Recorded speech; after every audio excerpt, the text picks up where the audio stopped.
Each and every one of you is a choreographer.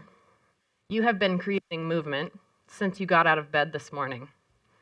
Movement in relation to one another, to the architecture of the room, and to social etiquette. Are you sharing that armrest with the person sitting next to you? In psychology, the model now referred to as the 4 stages of competence was designed in the 1970s to describe the process of acquiring a new skill. I'm here today to share with you the idea that once this skill has been acquired, it creates the foundation for complete creativity and artistic freedom. I'm joined on stage this evening by 2 of my dancers, Kyla Pierce and Elena Prisco. They are members of the Lake Tahoe Dance Collective, my nonprofit dance company, and we pair artists that I've worked with in my career from around the world with these ladies to share the stage. Several of them are live streaming right now from London, Paris, and New York. What is the process of educating the mind, and in a dancer's case, the body, to go through the process of acquiring a skill and then be able to reach this point of creative and artistic freedom? It's one of relating.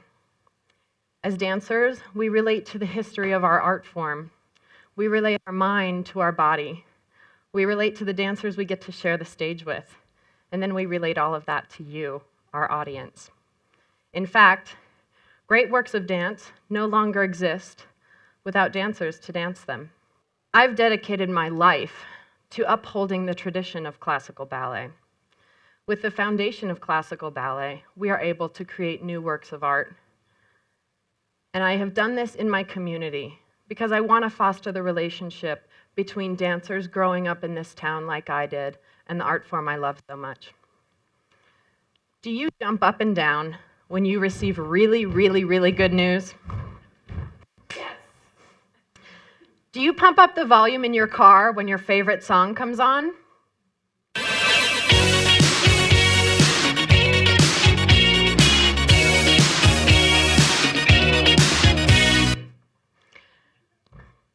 You all did the same choreography when you entered this theater today. You all entered through that door.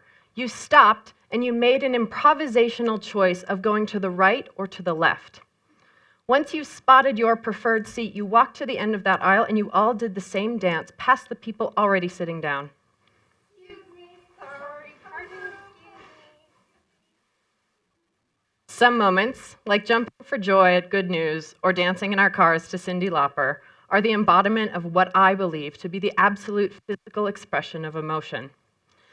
They are the times I have felt the most alive, connected to my emotional state and my physical body. Our job as dancers and choreographers is to distill these moments, this feeling into movement that we can recreate for you and tell the story through our bodies. Dance is inherently a celebration. Across thousands of years, many cultures see dance in rituals, rites of celebration, that chicken dance we do at weddings. And it's really about connecting to all of that. I was inspired to spend my life in dance just from seeing it on PBS. So I took my first ballet class, which turned out to be a rigorous study of classical ballet technique, just like these ladies did years ago. There are basic first steps, the 5 basic positions of the feet and arms. From there, we move from one position to another. We add direction of the body, and so on. This is a process of absorption. Thousands of hours are spent training. Typically, a dancer takes 9 or 10 years to become an advanced level dancer. We all share a relationship to the tradition of technique, passed from one dancer to another. Learning from the mistakes is a huge part of this process. I believe that this is the moment that creativity is born.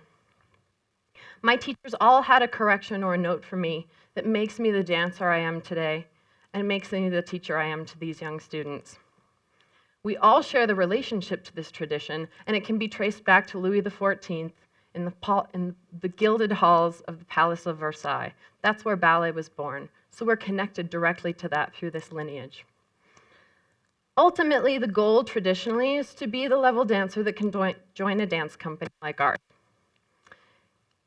Your daily job remains one of absorption. A choreographer designs steps and the overall concept of the piece, and they teach the dancers those steps, and the dancers rehearse them over and over and over again. When we step on stage, we have literally been preparing our entire lives for opening night. But then what? The process I've described to you only creates the kind of dancer who can dance another person's steps. It's a really common question being asked. How do we foster creative thinking and not just teach to a test? We spoke a little bit in the beginning about how you all did the same choreography, but we said that when you came through that door, you did an improvisation of going right or left. I've become fascinated with improvisation. I found it to be the perfect conduit between this rigorous, almost impossible classical technique and connecting to that moment of Cyndi Lauper and dancing around and just feeling absolute pure joy. We give tasks to keep parameters in improvisational exercises. We start with simple ideas. I'm going to ask Kyla to show you an improvisation based off the classical step you saw her doing a moment ago. She's going to use 9 points of dimension in space. This is going to alter the projection and direction of her body. I'm going to ask all of you to realize we're inside a giant cube. It's made up of the 4 walls, the ceiling, and the floor of this theater. Kyla's movements will connect to those points in space. Ready?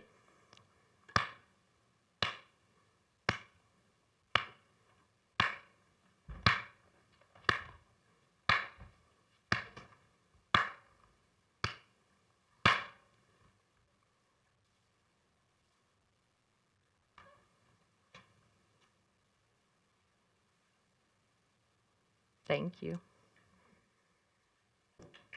Yeah. I told you she's been working her whole life to be able to do that. I'm now going to ask Elena to do a similar task.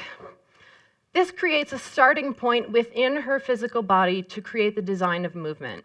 What you will see is the reaction in the rest of her body that comes from that design. I'm going to ask Elena to spell her full name in cursive. I'm going to ask her to use her left ear for her first name. I'm going to ask her to use her right hip bone for her middle name and her left big toe for her last name.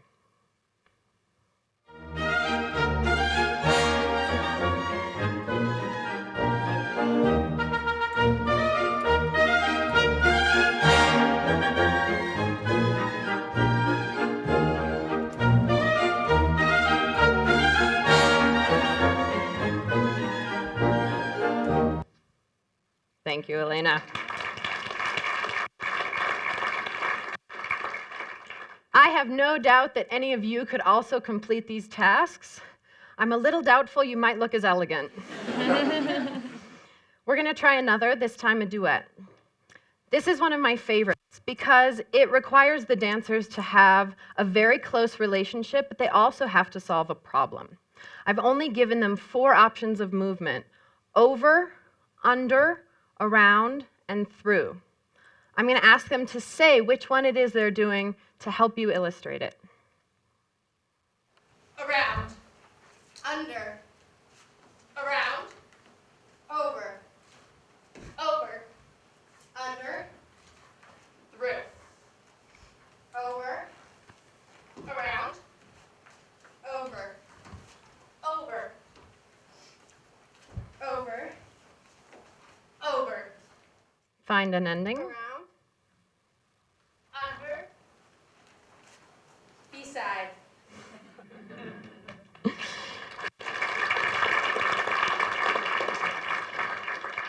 Such a proud mama up here. We all recognize these highly trained dancers doing pretty pedestrian tasks. It's because of their technical classical background. Their bodies have been formed over those thousands of hours to create beautiful shapes and lines that they don't even conscientiously realize they're doing while going over, under, and around and through. This is how most new work is being made in dance today. Improvisational work between dancers and choreographers sparks a conversation and a new kind of relationship that builds the work all together. There are thousands of hours of improvisation. It's like free writing as a novelist, just getting words on the page. So we can improvise for a few hours and only walk away with a few phrases, maybe even one movement that we take into the piece to perform later. And then the next rehearsal, we start all over again. I'll now lead the dancers through what's called a guided improvisation. And I invite you, although you must stay in your seats, to, if you are so moved, to move with us. It's a little crazy, but I find myself really inspired by a circle today. I don't know where that could have come from, but I'm really feeling that vibe from my toes up to my brain. So I'm going to ask the dancers to find a place on the stage that makes them happy. I want you to imagine that your spine is like a strand of pearls, but that strand is made of a piece of elastic. The crown of your head is one end of the clasp, and the tailbone is the other.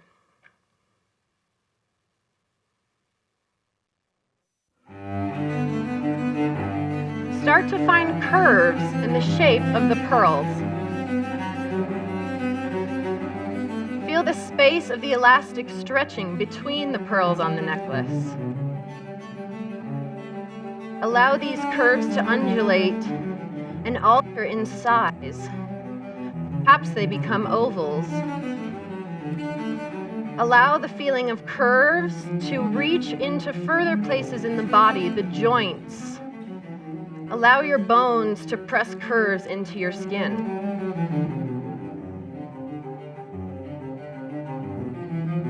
Connect with your sense of joy and your inner groove. Do circles that make you happy. And find a line and the circle's relationship to that line. Is there a part of your body you have not yet made a circle with? Allow the size of your circles to grow. Allow them to take up the cube of the room. Connect the eyes to your circles. They become bigger. They become more joyful. Tiny little circles in some places and big, huge, enormous circles in others. As bright as the circle I'm standing on. These are the best circles that have ever been created in the history of circles, which is a really long history of circles. And let your circles calm and find an ending.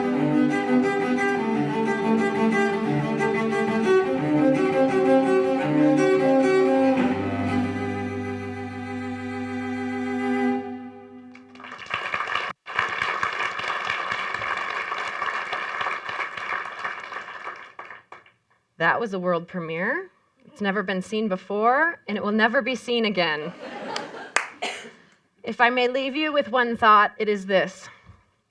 We must build a foundation for creativity to continue to flourish in our society. Whether it is a mathematical proof that is being made after years of algebraic studies, or a dance company in a sleepy little ski town. Our relationship to tradition is what will spring forward the next generation of creatives. Thank you.